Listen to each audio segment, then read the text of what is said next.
Hi hello నమస్తే. Welcome to BVR TV official. మిత్రులారా, నేను మీ బీవీఆర్ రావుని.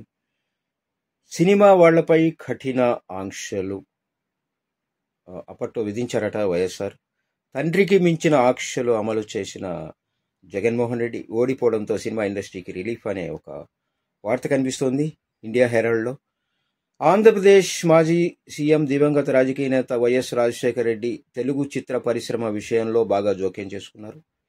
అంతకు ముందు వరకు ఫిలిం ఇండస్ట్రీ పెద్దగా ఆంక్షలు లేకుండా స్వేచ్ఛగా సినిమాలను విడుదల చేసుకోగలిగింది. కానీ వైఎస్ఆర్ సినిమా టికెట్ ధరలను కఠినంగా నియంత్రించడం జరిగింది. ఇది చిత్ర నిర్మాతలు, థియేటర్ యజమానులలో అసంతృప్తికి దారితీసింది.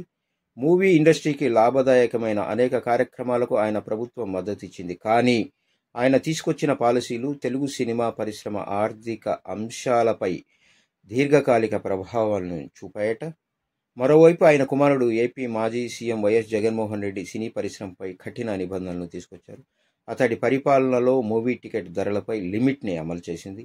దీనివల్ల చిత్ర నిర్మాతలు, థియేటర్ యజమానులకు ఆర్థిక ఒత్తిడి ఏర్పడింది. అంతేకాదు, అతని విధానాలను వ్యతిరేకించే పరిశ్రమలోని వారిని కూడా తీవ్రంగా ఇబ్బందులకు గురి చేసినట్లు విమర్శలు వచ్చాయి. ఈ చర్యలు ప్రభుత్వం, తెలుగు చిత్ర పరిశ్రమ మధ్య ఉద్రిక్తతకు దారితీశాయి. సినిమాల నిర్మాణం, విడుదలపై ప్రభావం చూపాయి. ఇటువంటి నియంత్రణ పరిమితులతో సినిమా భవిష్యత్తు గురించి పరిశ్రమ వాటాదారులు ఆందోళన వ్యక్తం చేశారు. అయితే ఈసారి వైఎస్ జగన్మోహన్ రెడ్డి ఓడిపోవడంతో సినిమా పరిశ్రమ వాళ్ళందరికీ విముక్తి లభించినట్లు అయింది అని ఇండియా హెరాల్డ్స్ రాస్తోంది. ఇప్పుడు అధికారంలో ఉన్న టీడీపీ కూటమి, ఈ కూటమిలో పవన్ కళ్యాణ్కు భాగస్వామ్యం ఉంది. ఆయన సినిమా పరిశ్రమకు చెందినవారే కాబట్టి సినిమా వాళ్ల కష్టాలను బాగా అర్థం చేసుకోగలరు. వారికి ఇబ్బందులు కలిగించే అన్ని నిబంధనలు తొలగించగలరు.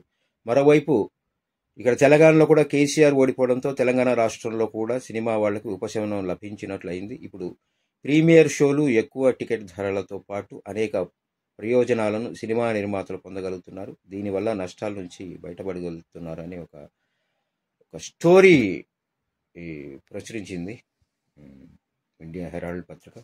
సో దీని మీద మిత్రులారా మీ అభిప్రాయం తెలియజేయండి. Thank you so much.